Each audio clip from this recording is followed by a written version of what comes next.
Hello, ഇന്ന് മീനപ്പൂരം ആയതുകൊണ്ട് പുറപ്പുഴക്കാവിലെ പകൽപ്പൂരവും കണ്ട് ഉച്ചയ്ക്ക് 2 മണിക്കാണ് ഞങ്ങൾ സിനിമയ്ക്ക് കയറിയത്.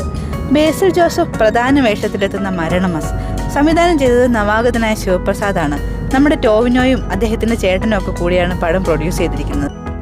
ഒരുപാട് കോമഡി റോളുകളിലൂടെയും റീൽസുകളിലൂടെയൊക്കെ നമുക്ക് മുന്നിലെത്തി നമ്മളെ ചിരിപ്പിച്ച സിജു സണ്ണിയാണ് തിരക്കഥ. ഞങ്ങൾ ഈ പടം കാണാൻ എത്തിച്ചതും ഈ 3 ഫാക്ടേഴ്സാണ്. ടിക്കറ്റ് ബുക്ക് ചെയ്തിരുന്നത് തൊടുപുഴയിലുള്ള ഡ്രീം മോൾ നാക്സ സിനിമയിലായിരുന്നു. ഒരു ആവറേജ് എക്സ്പീരിയൻസ് മാത്രം ഫീൽ ചെയ്തൊരു തിയേറ്ററായിരുന്നു ഇത്.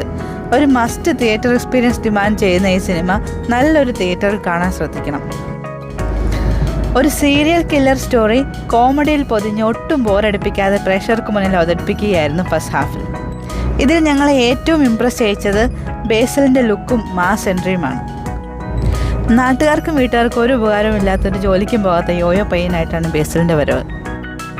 സെക്കൻഡ് ഹാഫിൽ ഒരു കുട്ടി പ്രണയവും ഒരു മകൻ്റെ പെർസ്പെക്റ്റീവിൽ നിന്നുള്ള അച്ഛൻ മകൻ റിലേഷനും സീരിയൽ കില്ലറിൻ്റെ ഭീകരമുഖവും പ്രേക്ഷകർക്ക് മുന്നിൽ തുറന്നു കാണിക്കുന്നു.